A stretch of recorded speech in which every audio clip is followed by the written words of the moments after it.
Yo, what up you guys, how's it going? Welcome English learners. Let me introduce myself. My name is Riyadi. You guys can call me Riyad or Riyadi is okay. Hai teman-teman, perkenalkan nama saya Riyadi atau Riyad. Teman-teman bisa panggil saya Riyad atau Riyadi. And here I am gonna teach you English.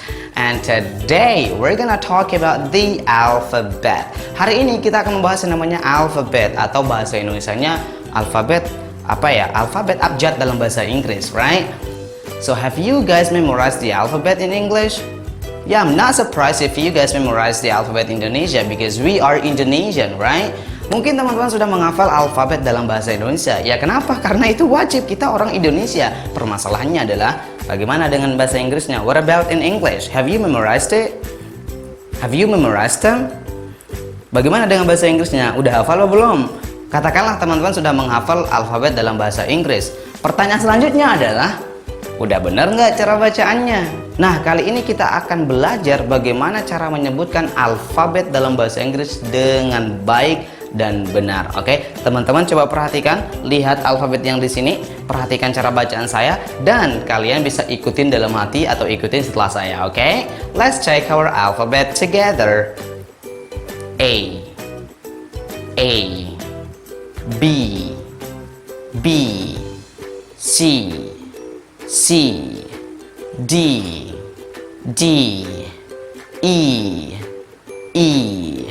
F, G,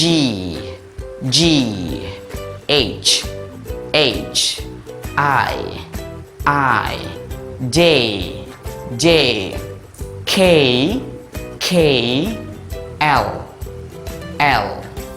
M,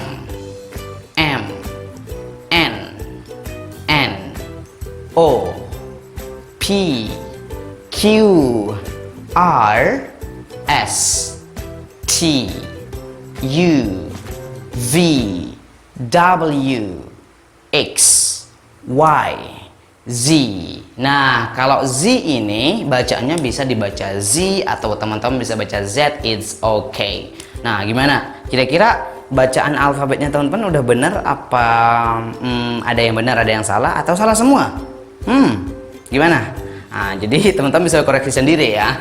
Nah, setelah teman-teman bisa menyebutkan alfabet dalam bahasa Inggris dengan baik dan benar, selanjutnya kita akan belajar yang namanya sounds. Oke, sounds, atau dalam bahasa Indonesia sounds itu adalah suara. Oke.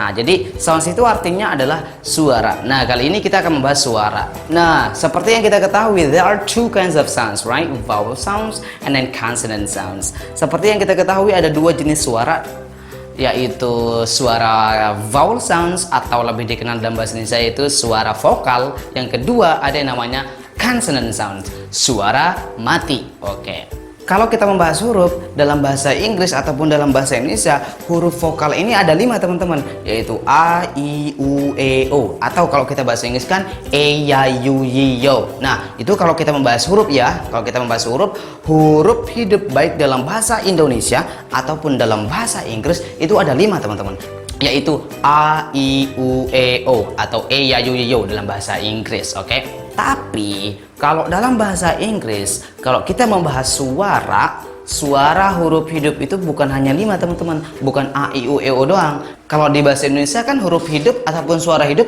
ada 5 doang, A, I, U, E, O, nggak ada yang lain. Tapi kalau dalam bahasa Inggris huruf hidup itu memang ada 5, A, I, U, E, O. Tapi kalau kita bahas suara hidup itu ada beberapa macam teman-teman. Nah, yang pertama ada yang namanya vowel monophthong sounds, suara hidup yang satu suara. Itu contohnya kayak nanti ada ada ada U, dan masih banyak lagi. Dan yang kedua ada yang namanya vowel diphthong sounds, suara hidup yang 2 suara. Contohnya nanti kayak ada lagi I, ada lagi oi, ada lagi dan masih banyak lagi teman-teman. Nah, itu kalau kita membahas suara dalam bahasa Inggris. Ingat ya, kalau kita membahas huruf dalam bahasa Inggris ataupun dalam bahasa Indonesia, itu huruf vokal ada 5, A, I, U, E, O. Tapi kalau kita membahas suara hidup dalam bahasa Inggris, itu ada 2 macamnya teman-teman ya. Nah, yang pertama ada yang suara hidup yang monophthong sound, suara hidup yang satu suara. Ada yang suara hidup yang diphthong sound, suara hidup yang dua suara. Nah, di video selanjutnya kita akan membahas rincian-rincian dari phonetic symbol dari bagian-bagian dari suara vokal itu. Suara vokal yang vowel diphthong sounds itu ada berapa sih phonetic simbolnya? Kemudian yang di diphthong itu ada berapa sih phonetic simbolnya? So we're gonna talk about it in the next video. So don't forget to watch the next video. And I hope this video would be useful for you. And thank you guys for watching and see you guys in the next video. Peace out. Bye bye.